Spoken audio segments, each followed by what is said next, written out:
If you feel like your downloads are stagnant or just not moving anywhere, don't worry. I promise you are not alone. Over the last year, most podcasters saw anywhere from a 15 to 30% drop in their downloads. And a lot of people were freaking out. A lot of it had to do with how Apple Podcasts changed their downloads. But with this in mind, how can we still increase our audience and increase those download numbers to achieve our goals? Today, we're going to be talking through how to create goals for podcast growth and some action items that can help you achieve those goals.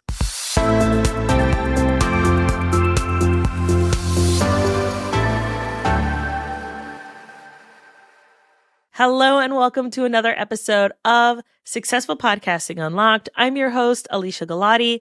I'm the founder of Galati Media, a full-service podcast management agency where we help business owners launch and maintain lead-generating shows. Today's question is, how do I get more people to listen to my podcast?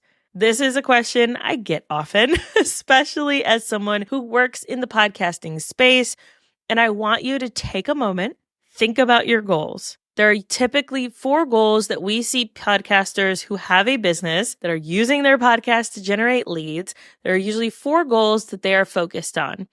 And I want you to pick 1 or 2 and focus on those. The first is conversions. They want to increase the number of leads that are coming from their podcast. The second is impact. They want to grow their thought leadership or they want to increase their brand visibility. The third is growth. They want to increase the number of downloads that their podcast is getting.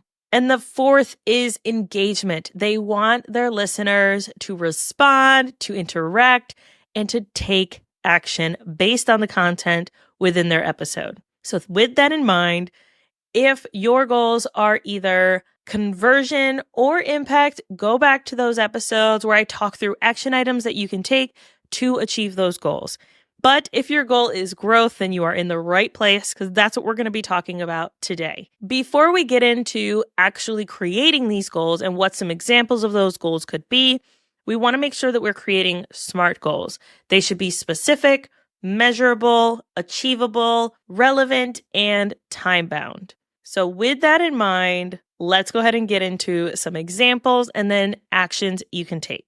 The first example of a goal could be that you want to double your 30-day podcast episode download numbers. And what I mean by that is the number of downloads an episode gets in the first 30 days that it is alive and out into the world. This is a goal that you could definitely achieve over 6 months. And we like to use the idea of 6 months for goals instead of 3 or 1, because podcasters tend to have this idea that if they switch one thing, or if they focus on one thing for 30 days, it's going to make a huge difference in their show. Realistically, you won't see that impact actually come to fruition. You won't see those changes within at least 3 months. And by then, you've already moved on to a new goal. So give yourself 6 months of really focusing in on 1 or 2 of these goals. I say or 2 because you can overlap some of this, but focusing on at least 1 of these goals in order to actually make a difference with your show. So the first example was double your 30-day podcast episode download numbers. Second example could be that you want to double your podcast follower count. Maybe you've seen that you have 250 people who follow your podcast. How can you increase that number? What are some strategies that you need to do in order to actually achieve that? We're going to talk about that soon. The next could be that you want to see a 10% month-over-month growth in your download numbers. Now, that is an achievable goal for a lot of podcasters since the majority of podcasters get less than 200 downloads in the first 7 days. So how can you see that 10% growth? Awesome. That means you have 220 downloads in the first 7 days instead of 200. How can you achieve those 20 extra downloads? Month over month, that shouldn't be a difficult goal. But if you are doing other things in your business or you're a solopreneur and you don't have a lot of time or effort to put into this, then maybe a 5% increase is perfectly acceptable for you, and that is okay. Create a goal that's going to work for you and your business and your capacity. We don't need to extend ourselves. Our mental health is more important than our podcast every day. So don't let your podcast be something that ends up being a struggle for you. You want it to be something that you enjoy and that you actually like to do. So how can we achieve this growth goal? There are 6 things that I would love for you to focus on. And you could pick and choose these, obviously, and see what's going to work best for you. But here's some actions that you can take. Number 1, increase your audience through strategic podcast guesting. This we have seen as the number 1 way to quickly and efficiently grow your show. Podcast listeners love to listen to other podcasts, and they love hearing from new people in the space and discovering new people that they can follow and interact with. And if you have a podcast, then that's even a bonus for them. So increase your audience through strategic guesting. Next, share about your podcast at least every week outside of your typical podcast marketing. If you're taking your kids to go to soccer practice, how can you mention your podcast in a not weird way? Talk about your show. Tell a friend that you have a podcast.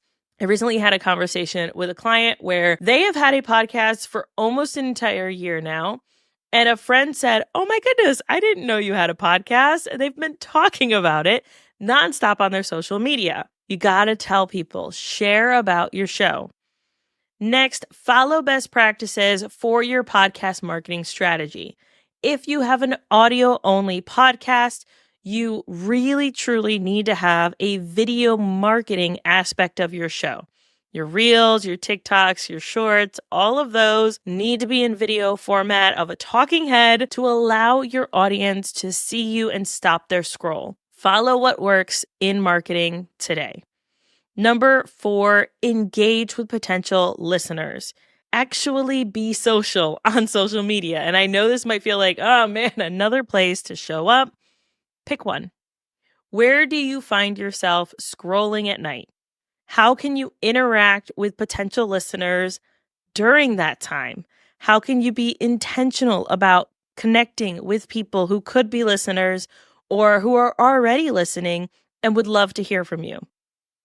Next, optimize your podcast content for SEO. This tends to be overlooked, but it is definitely a way outside of the algorithm and outside of all of these other things that we're doing and creating tons of content. It's an easy way to get your podcast seen and heard by the right people who are searching for content that you have to offer them. The last one is use this call to action in every episode. If you know someone who would benefit from this episode, please share it with them. What this does is it lets people know, hey, think of a friend, think of someone who's struggling with this, think of someone who would enjoy this content, and send it to them. Word of mouth is still one of the biggest ways that shows are growing. So make sure that you're inviting your audience to take that action with you. I know this might feel like a lot. There's a lot of ways to grow your show, especially if podcast growth is a priority for you right now. And if it is, that's awesome. I want you to head to galatimedia.com/intensive. We've created a group program that can help podcasters achieve their goals. And it is intense. We're going through everything, but we are going to talk through these and more to help you really be strategic with your show and get the results that you want. I hope to see you there. Until next time, happy podcasting.